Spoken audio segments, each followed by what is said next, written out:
Lockup மரணம் நேற்று முந்தா நாள் நடைபெற்றது. நேற்று 6 காவல்துறையினர் காவல் அதிகாரிகள் சஸ்பெண்ட் செய்யப்பட்டிருக்கிறார்கள். அவர்கள் மீது நடவடிக்கை தொடர இருக்கிறது.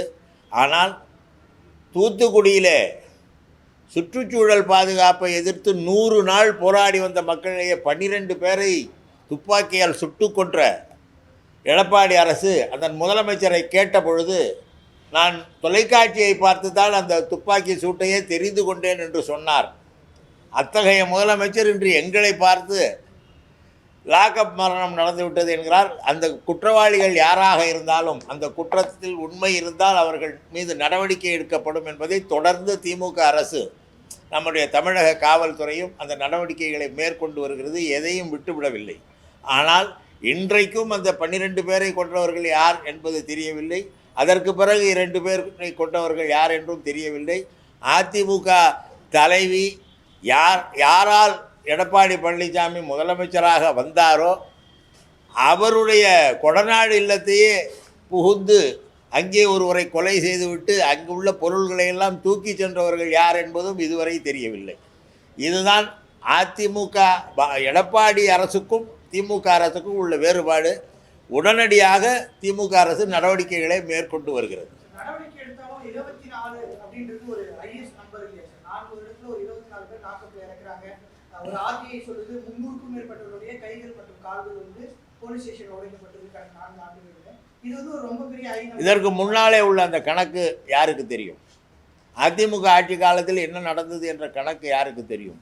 எங்கெல்லாம் இந்த குற்றச்சாட்டு வெளிச்சத்துக்கு வருகிறதோ அங்கெல்லாம் நடவடிக்கைகள் மேற்கொண்டு வந்திருக்கிறது. இது இவ்வளவு 24 வழக்குகளை நீங்கள் சொல்கிறீர்கள் என்றால் 24 வழக்குகளிலும் திமுக அரசு, தளபதி அரசு பார்த்து கொண்டிருக்கவில்லை, நடவடிக்கையை மேற்கொண்டு வருகிறார்கள் என்பதையும் நீங்கள் தெரிந்து கொள்ள வேண்டும். எந்த வழக்கிலும் குற்றவாளி அகப்படாமல் போகவில்லை. காவல்துறையினர் தவறு செய்திருந்தால் காவல்துறையினர் மீது எல்லா வழக்குகளையும் நடவடிக்கை மேற்கொள்ளப்பட்டிருக்கிறது. திமுகவில் இளைஞர்களுக்கு முக்கியத்துவம் கொடுங்கள், ஒரு இள ரத்தம் பாய்ச்சுவோம், மூத்தவர்கள் வந்து வழிபடுங்கள்னு திமுக தலைவர் சொல்றாரு. சாத்தியமா, நடைமுறைக்கு வருமா? கட்டாயமாக ஒரு இயக்கம் இன்றைக்கு இந்தியாவிலேயே ஒரு மாநில கட்சி 75 ஆண்டுகளை தாண்டி வெற்றி நடை போட்டு கொண்டு இருக்கிறது என்றால் அது திராவிட முன்னேற்ற கழகம் என்ற ஒரே கட்சி தான். எந்த கட்சியும் இவ்வளவு காலம் ஒரு மாநில கட்சியாக இருந்து 75 ஆண்டுகளை தாண்டி இன்னும் சிறப்பாக இன்றைக்கும் ஆட்சி பொறுப்பில் இருக்கிற கட்சியாக இருக்கிறது என்றால் அது திமுக மட்டும்தான். காரணம், புதிதாக இளைஞர்கள் வந்து கொண்டே இருப்பார்கள். இந்த கட்சியை முன்னெடுத்து செல்வதற்காக இளைஞர்கள் வந்து கொண்டே இருப்பார்கள். இளைஞர்களுக்கு வழிவிடுங்கள் என்று சொல்வது அவர்களை தயாரித்து அவர்களை அடுத்த கட்டத்துக்கு இந்த திமுக கழகத்தை, நம்முடைய பண்பாட்டையும் நம்முடைய மொழி அருமையையும் மக்களுக்கு எடுத்து சொல்வதற்கு, தங்களை தயாரித்து கொள்வதற்கு இப்பொழுதே வாய்ப்பு கொடுங்கள் என்றுதான் பொருளே தவிர, மூத்தவர்கள் எல்லாம் விலகுவது என்பது ஒரு பதவி. அந்த பொறுப்பை ஒருவரிடம் கொடுத்தால் அவர் அந்த பொறுப்பில் உள்ள துன்பங்களை, அந்த பொறுப்பில் உள்ள சிரமங்களை அல்லது அந்த பொறுப்பை எப்படி பயன்படுத்த வேண்டும் என்பதை புரிந்து கொள்வார்கள் என்பதற்காக இது சொல்லப்பட்ட வார்த்தை.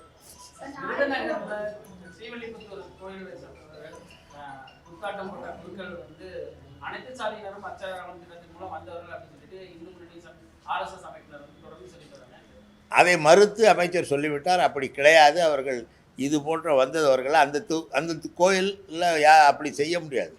இப்பொழுதே நீதிமன்றமே சொல்லியிருக்கிறது, இந்த விதிகளெல்லாம் ஆகம விதிகளுக்கு உட்பட்ட கோயில்களில் இவர்கள் எல்லாம் போய் பூஜை செய்ய முடியாது என்றே சொல்லியிருக்கிறார்கள்.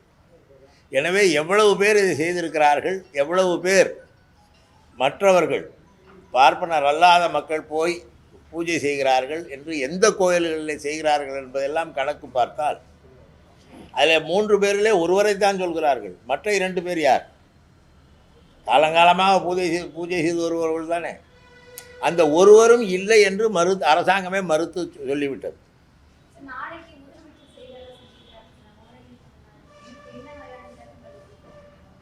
இது தொடர்பான அவர் என்ன நினைக்கிறார், அவருடைய எண்ணம் என்ன, இதை எப்படி வெற்றி பெற செய்ய வேண்டும், இதில் எவ்வளவு தூரம் மக்கள் ஈடுபட வேண்டும் என்பதையெல்லாம் எடுத்து சொல்வதற்காக நாளை தமிழக முதல்வர் அவர்கள் செய்தி ஊடகங்கள் மூலமாக மக்களுக்கு எடுத்துச் சொல்வதற்காக நாளை அவர் பேசுகிறார். செய்திகளை உடனுக்குடன் தெரிந்து கொள்ள கீழ்க்கண்ட கேபிள் மற்றும் டிடிஎச் நெட்வொர்க்குகளில் எம்நாடு செய்தி தொலைக்காட்சியை காணுங்கள். பாதகம் செய்பவரை கண்டால் நாம் பயம் கொள்ளலாகாது பாப்பா. மோதி மிதித்துவிடு பாப்பா, அவர் முகத்தில் உமிழ்ந்துவிடு பாப்பா. அண்மை செய்திகளை உடனுக்குடன் தெரிந்து கொள்ள இணைந்திருங்கள் எம்நாடு தொலைக்காட்சியுடன்.